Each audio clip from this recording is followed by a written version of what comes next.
Reporter Andrea Nicolas joins us from Flinders Medical Centre. Andrea, what can you tell us? Yes, Jane, Phil Walsh remains here under police guard. He was brought here after his arrest for a psychological assessment, but now we know he'll face a bedside hearing later this afternoon. Now, police allege that Phil stabbed his father multiple times and that Phil Walsh succumbed to those stab wounds. His mother, Meredith, was also injured in that attack. She's also here at the Flinders Medical Centre undergoing treatment for some leg wounds. It's understood those are non-life-threatening injuries. Now, we do know that there was a bit of trouble in the relationship between Phil Walsh and his son. They were estranged at one point, but we understand they were patching things up, and so it's hard to understand how things escalated to this point. We know that Phil was a bartender. He described himself as a cocktail bartender on social media.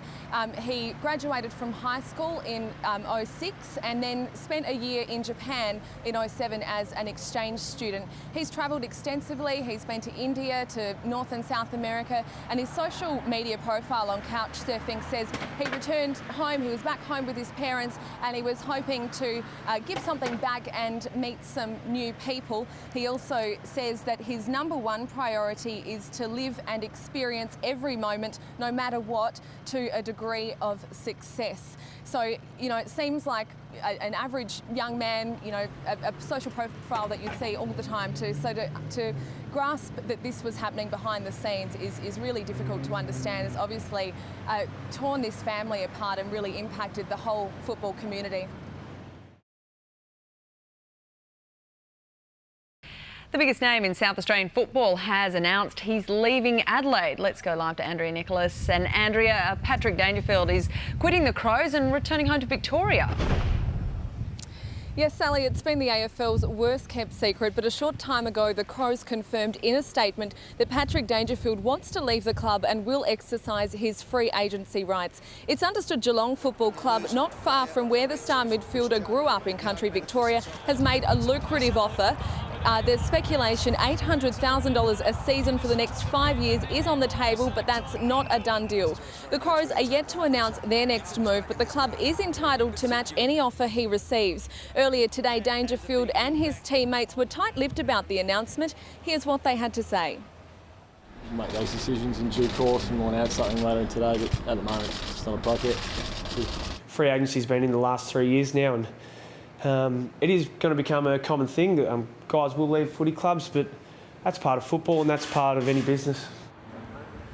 25-year-old Dangerfield made his debut for the Crows in 2008 as an 18-year-old. He's played 154 games and kicked 163 goals for the club.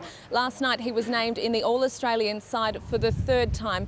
No doubt the Crows have some big shoes to fill and tough negotiations are expected to get underway soon, but nothing official can be announced until the free agency period kicks off on October 9th. Sally? OK, thanks, Andrea. Andrea Nicolas there at Crows headquarters.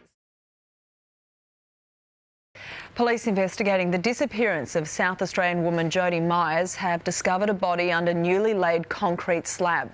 Live to Andrea Nicolas in Mannum. Do police think it's the missing 20-year-old?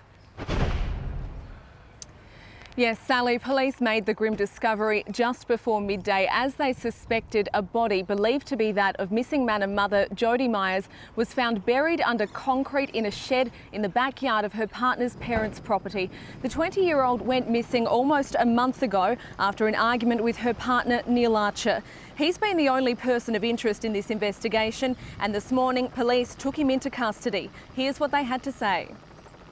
Neil Archer presented himself at an agreed location at about 1 o'clock this morning, where he has been arrested and he was charged. Unfortunately, this appears to be one of those another very tragic domestic violence related murders.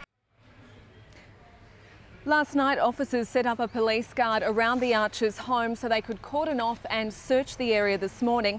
This afternoon, Neil Archer's father revisited the scene, still denying he knew anything about Ms Meyers' murder. It's your backyard. Did you know it was there? Oh, yeah, I dug it myself. Don't be stupid. Yesterday, his wife Margaret was arrested, accused of using Jody Meyers' bank card a day after her disappearance. Police won't say if they expect to lay any further charges against Neil Archer's parents. Ms Meyers' family just wants answers. This afternoon, Neil Archer's image was suppressed when he appeared in the Adelaide Magistrates Court via video link from Murray Bridge. He made no application for bail and will reappear in December. Sally? OK, thanks, Andrea. Andrea Nicolas reporting live there from Mannum.